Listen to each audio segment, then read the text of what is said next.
guys are silly. You guys are silly under there. Howdy, folks. It's about mid-January here at the property now, and that means we have settled into the cold for the season. We're sitting today not too bad at about minus 20 degrees Celsius, but on either side of today we're looking at minus 30s and into the minus 40s with the wind chill. So that's how cold it is. You see that sundog underneath the clouds there? Here and here. That's a big old sundog.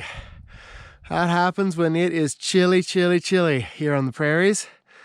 You can't see it quite as well as I can maybe, but it's kind of like a rainbow that goes around the sun. So today I'm pretty excited because we're going to start a new project, and that's a sauna and bathhouse.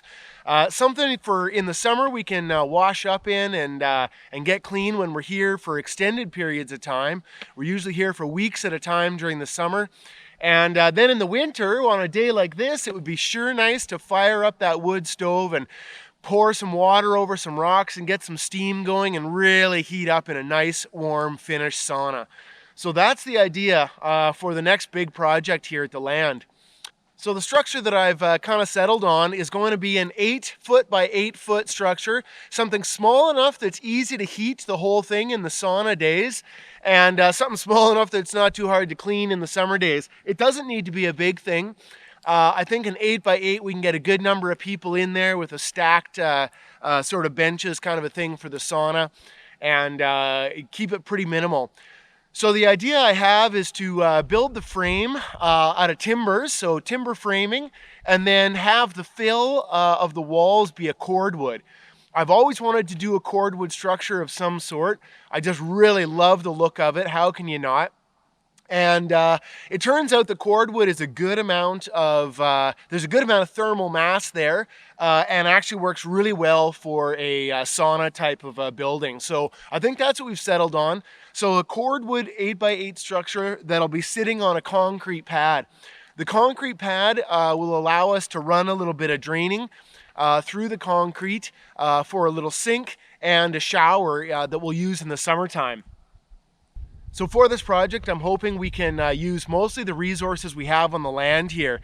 I've got this big pile of poplar and aspen logs that we took down this summer, both while we were building the bushcraft shelter for the boys, or the bushcraft longhouse, and as well as we took a few trees down on the other side of the property that were just overhanging into the hayfield. So we have a good number of logs here. I'm not sure exactly how much wood I'm going to get out of them for the cordwood fill, but we'll be using those for the cordwood fill, and I'm hoping to cut them into 8-inch chunks. So we have 8-inch walls for the cordwood walls. That, as I understand it, should be a good amount of thermal mass for a small structure like this that we're building. So one of the big steps for this is going to be debarking these, then bucking them up into 8-inch lengths, and then stacking them to dry for the winter, and hopefully have them dry for next year. Poplar and aspen I find dries very quickly once you've got it bucked up, so that's a good thing. But I am finding that today, being minus 20 degrees Celsius, it's just too cold to get this bark off. It's just, it's really hanging on, and I mean, it's coming, but it's a ridiculous amount of work to do. It's just frozen right to that frozen log. So I think we'll wait for a warmer day, maybe sometime in March here, where we can do that and get those all bucked up and done. And then the timbers I'm hoping we can use. I have some pine, jack pine logs that are dead standing, some big, huge trees in the back. The poplar and aspen that I have isn't big enough to be an 8-inch by 8-inch post. And so if I'm going to mill those 8-inch posts with our chainsaw mill, which you've seen us do a little bit of, I'm hoping to get some 8 by 8 posts. And I think those jack pines that I've got dead standing in the back by the beaver pond should do it. So that's going to be all part of this project. You'll see a number of videos, from one end to the other. So the jack pines that we've got back there will have to be fell, and then they're going to have to be pulled out onto the beaver pond and pulled through the forest, probably by the snowmobile in large length chunks. I think that's the only way I can get it out here. I cleared a few trees on the path going to the beaver pond this fall, and I'm hoping that I've cleared enough space on that path that I can now get those logs through there easily enough in big long lengths. And then once we get them up here this winter, I think we should be able to mill those into 8-inch timbers and do some timber framing.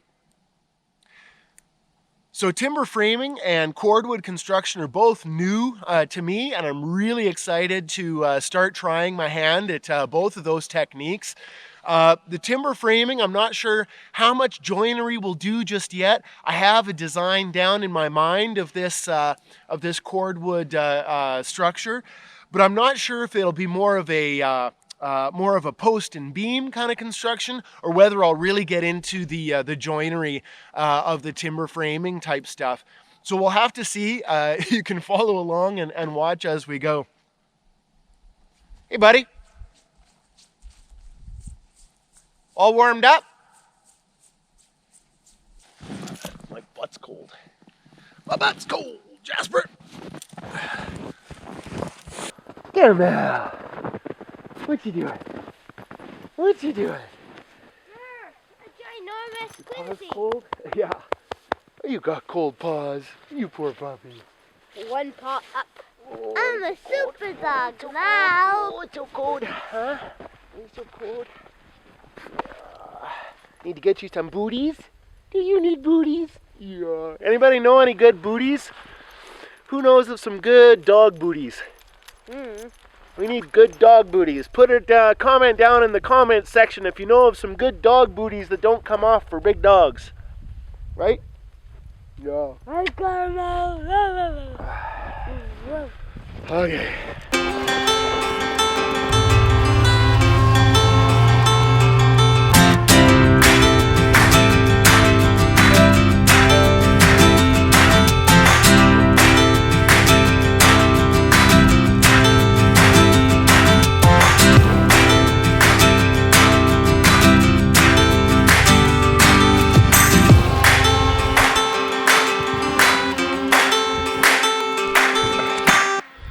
So this is where the jack pine are that I need to take down for the sauna. And you can see there are a bunch of dead ones up in here. But I'm up to my knees in snow back here. And, you know, these are all beaver trails through here. And so there's all of a sudden there'll just be a giant pit or a big log. And the problem is getting the skidoo through here to pull these out. You can often get the skis stuck under things and stuff. And I mean, that thing's like 600 pounds or something. It's ridiculous. So getting it unstuck out here, I know from experience, is kind of a chore. So I'm not sure exactly what the strategy will be. I think we need to figure out a trail system that's going to work for the skidoo first before we get it back there, and then we'll start falling logs and felling logs and getting them out of here.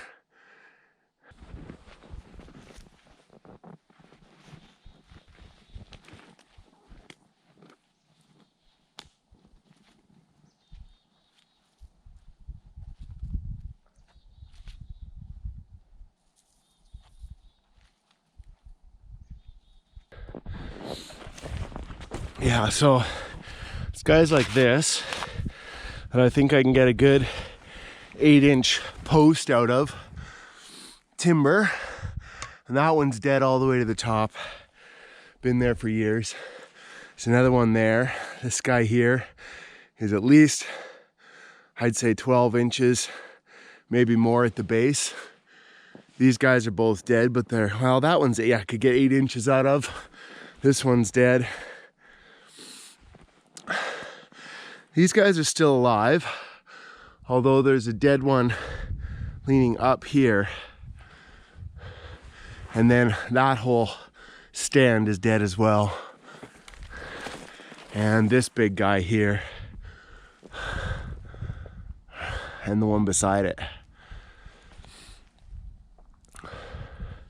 as well as a couple in here.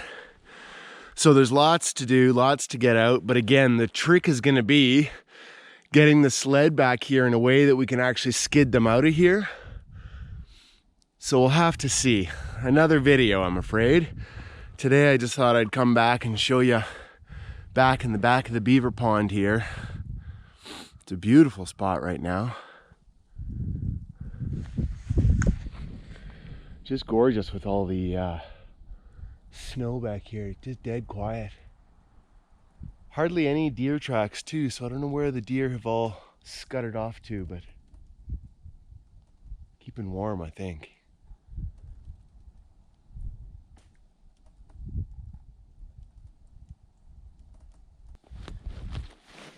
Yeah, stuff like that. We're gonna have to, that's not gonna work. That path. Stuff like this, where you'll get your skis under, you know, and then you lose traction and you can't back up, and you literally have to lift the sled out of that or cut the tree around it or whatever. I've been there before and I don't need to be there again.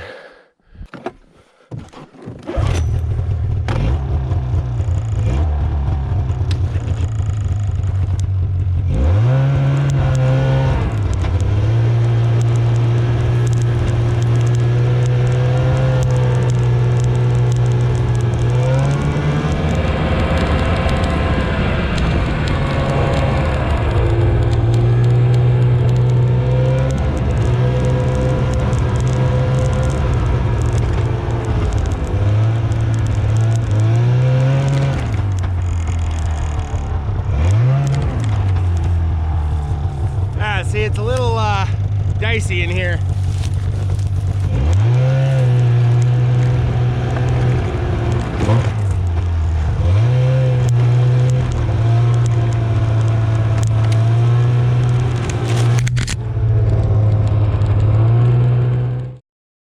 Anyway, we're pretty excited about the sauna build this winter. Like I say, lots and lots of different videos coming around that.